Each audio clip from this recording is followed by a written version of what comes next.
because all the two names that were before me are not here. Yeah. Yeah. Cool. So, I spend a lot of time with my friends, and we have like separation anxiety issues because we really like meet every day, and if we like don't see each other for a day, it's like it's a problem. But the one thing that I do like about spending time with my friends is that like I observe them quite a lot. And so this weekend I spent some time observing the things that they say. And sometimes, like not all the time, but sometimes they will say some smart things. And now they're wondering, what did I say this weekend, huh? So this poem, it's not complete. Like I also want to try this thing where I experiment where like, oh, people, let me back up. People sometimes ask me, like, how do you write a poem? Like, what's your thought process? Like, how do you go about it? And so sometimes my poems come about like this. I try to observe things and then try to put them in words. So I have a list of phrases that they said over the weekend, and then I'm going to try to put them in a poem. If this goes horribly wrong, I'm sorry. I'm also going to try to pick only the good phrases because, like I said, they don't always say smart things. So this poem is a list of phrases said by my friends, and hopefully there's some lessons behind them. I sit often with my friends, wondering whether time and distance will one day tear us apart, but often I find myself coming to terms with the fact that I should just enjoy each moment as it comes. We sit by a park, ready to say goodbye to a friend, talking about various topics, from football to world politics to poetry. One friend goes in response to their girlfriend wanting to comment about football and not understanding what the conversation was about. They say, "These are not waters you swim in often."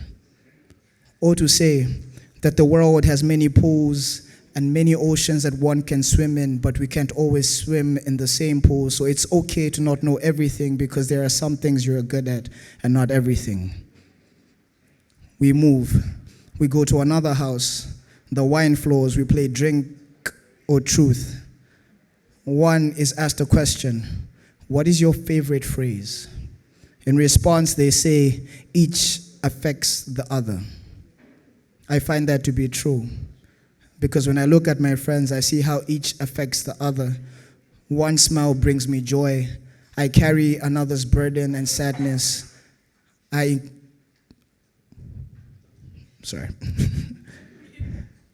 spend time to criticize another.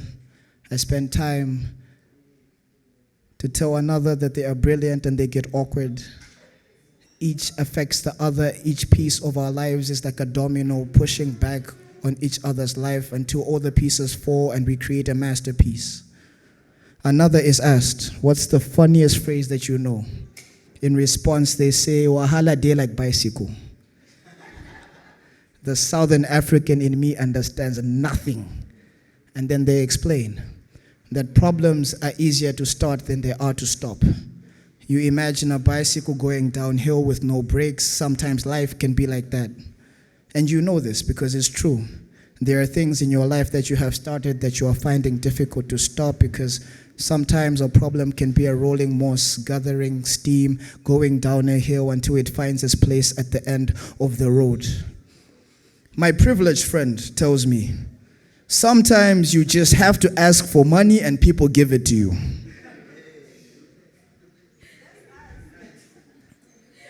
I draw the line between privilege and abundance. They have a worldview that shows them that life is abundantly great and there are blessings enough for you and for me and that the cake is always big enough to share. And so sometimes you just have to ask for money and people might just give it to you. If you have good ideas. We move. We go to a dinner on a friend's porch. We drink wine. We talk and talk. She forgets her phone, her car keys, her books, her life. She says, "Where is my head? If I could lose it, I would." I think if God hadn't attached her head to her body, she probably would lose it. And then I think about all the times that I have lost my head. When I've acted out of character, when I've been angry, when I have lost it and found it again. Another friend says, sometimes that is the power, to to be able to feel everything and release it. I think about all the times I have felt everything and not released it.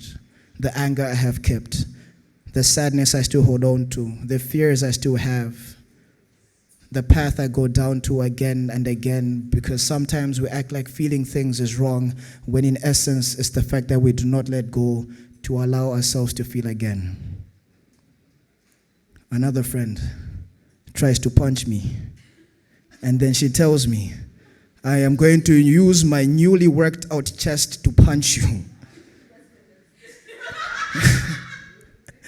This is the problem of having friends that go to the gym. They think everything is a fight, and then they remind you of their newly worked out chests. But honestly, who doesn't love a newly worked out chest, eh?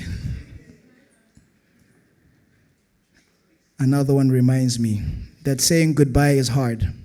And so sometimes we don't always find the words, but if we have said goodbye enough times, we can rehearse our goodbyes, and later in life we find the things to say, even though they might not be real or from our hearts or the things that we wanted to say at the time. So he says, it's been real, it's been fun, but it's not been real fun. What he means to say is that I will miss you, and that goodbyes are hard, and I hope to see you again.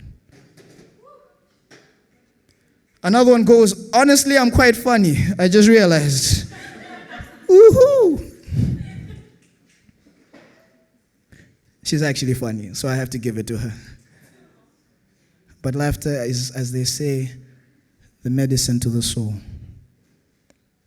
My favorite phrase from the weekend after spending time with my friends is that my friend reminds me that he is top 3 most humble. Thank you.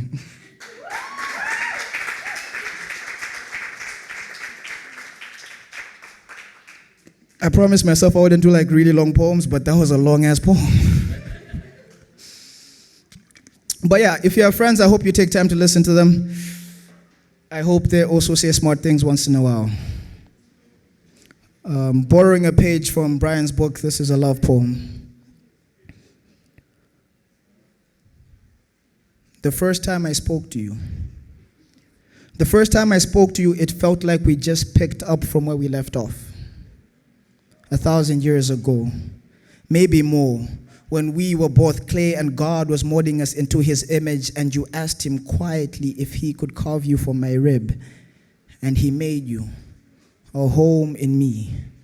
And so sometimes you feel like homesickness, a memory, you a nostalgia. You feel like a high school reunion, without all the awkwardness and competition, even though competitive you are. And I'm still the poet nerd that still has a crush on you, and you are as beautiful as you were then. Back then, when love meant a note written in my bad handwriting, passed through classmates to reach your desk. Will you be my date to prom? Yes. Oh yes, I wasn't about to give you another option. I remember thinking about you as I wrote this midterm test. This mess I scribbled on this test is graffiti paintings on rocks before the ice melted and we discovered fire, and men still hunted with rocks and spears, and the grades came back. It was A for effort. At least I tried to be yours, and you could see that love is as easy as ABC. And 1, 2, 3. Did you notice that the second time we met, you could almost read my mind and finish my sentences?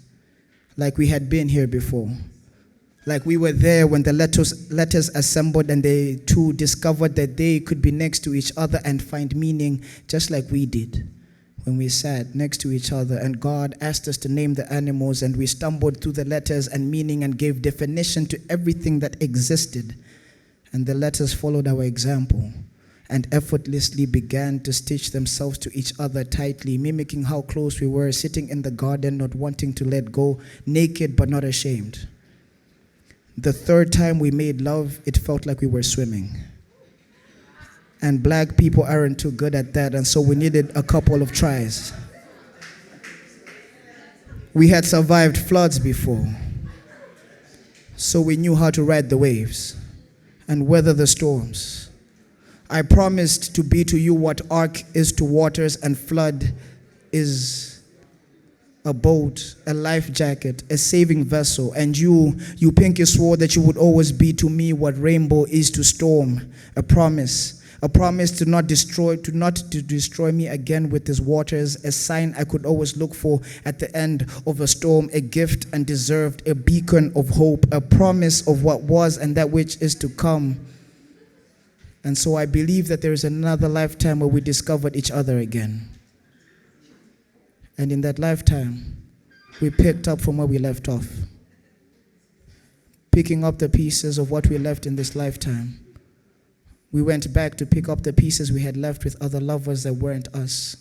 For the times we grew impatient, waiting for each other, leaving a piece here and there, like we are made of garments and parchments, as if we a book and chapter being read and undressed, stories being told and still being written. Pick you up at 7. Dinner reservations for 8. I promise not to be late this time. Thank you.